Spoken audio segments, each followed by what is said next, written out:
வெளிநாடுகளில் தயாரிக்கப்படும் அனைத்து திரைப்படங்களுக்கும் அமெரிக்க அதிபர் டொனால்டு டிரம்ப் 100 விழுக்காடு வரியை விதித்துள்ளார். அழிந்து வரும் உள்ளூர் திரைப்படத்துறையை காப்பாற்றும் நடவடிக்கையாக அது அமைவதாக டிரம்பின் சமூக ஊடக தளமான ட்ரூத் சோஷியலில் தெரிவிக்கப்பட்டிருக்கிறது.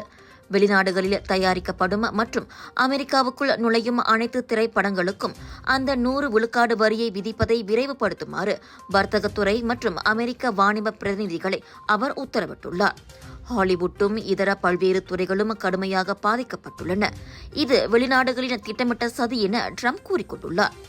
அதாவது தங்கள் நாடுகளில் படப்பிடிப்புகளை நடத்த அமெரிக்க திரைப்பட தயாரிப்பாளர்களுக்கு வெளிநாடுகள் பல்வேறு சலுகைகளை வழங்குகின்றன.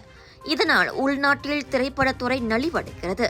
இது அமெரிக்க தேசிய பாதுகாப்புக்கு மிரட்டல் என அவர் கூறினார்.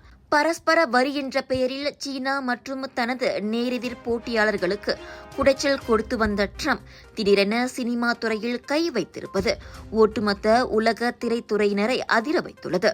என்றாலும் திரையரங்குகளில் காட்டப்படும் திரைப்படங்களைப் போலவே ஸ்ட்ரீமிங் சேவைகளில் வரும் திரைப்படங்களுக்கும் இவ்வரி பொருந்துமா அல்லது தயாரிப்பு செலவுகள் அல்லது பாக்ஸ் ஆபீஸ் வசூலின் அடிப்படையில் கணக்கிடப்படுமா என்பது தெளிவாக தெரியவில்லை.